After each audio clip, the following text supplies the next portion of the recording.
134 బిల్లేనా 130 bill అది. అసలు ఇప్పుడు ఆ బిల్లుని సడన్గా తీసుకొస్తారని చెప్పి ఒక చర్చ జరుగుతుంది. ఇప్పుడు ఆ బిల్లుని తీసుకొస్తే ఇక్కడ ఉన్న వాళ్ళ కూటమిలో ఉన్నటువంటి 2-3 సీఎంలు లేచిపోతారు, చాలా మంది ఎంపీలు ఎమ్మెల్యేలు లేచిపోతారు.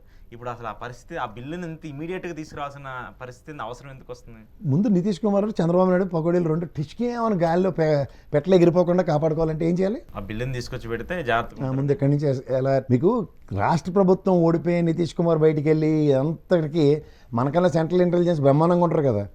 గతంలో ఏబీ వెంకటేశ్వర గారు మొన్నటిదాకా వీరాంజనేయ లేటర్లు ఉండరు కదా. అక్కడ ఎక్కడెక్కడ కరెంట్ పాస్లు ఎక్కడి నుంచి వైర్లు తగులుతున్నాయి, ఏది అర్థం అయిపోయిందో మొత్తం బడేలం అనేది ఏంటో చెప్పేస్తారు వాళ్ళు ట్రాన్స్ఫార్మర్. సో ఆబ్వియస్లీ అక్కడి నుంచి వాళ్ళు ప్రికాషనరీ ఫ్రంట్ ఉంటారు. సో ఇది ఉన్నప్పుడు ఏమవుతుంది, ముందే అలర్ట్ అయ్యారు అనుకోండి, యాజ్ పర్ దిస్ చట్టం మీరు మాకు చుట్టాలు కాదన్నారు అనుకోండి. ఎప్పుడైనా రాజకీయంగా ఎవరెవరుగా ఉన్నట్టు మీరు మాకు ఎప్పుడు మిత్రుడే శత్రువే అన్నట్టు.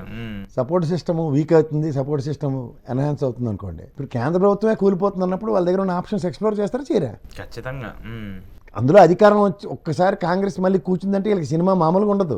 ఆ పరిస్థితులు ఉంటాయి సార్. కాంగ్రెస్ ఇప్పుడు మీకు పార్లమెంట్ లో నువ్వో నేను అన్నట్టున్నాయి, లేకపోతే ఎవడమట్టుగా ఉన్నారు? అది ఉంది కదా, ఇప్పుడు సింగిల్ గా అయ్యే అవకాశం అయితే కనిపించట్లేదు కదా పార్లమెంట్ లో. ఆ ఇద్దరి మధ్య ఆ వేరియేషన్ కనిపిస్తుంది కదా. వీళ్ళు కూడా ఇండియా కూటమి కూడా స్ట్రాంగ్ గానే ఉంది కదా. వాళ్ళకి కూడా ఎంపీలు వీళ్ళు కూడా ప్రణాళిక తెగించి నితీష్ కుమార్ చంద్రబాబు గారు లేకపోతే దిక్కుదేమని లేదు వాళ్ళకి, అవునంటారు కదంటారు.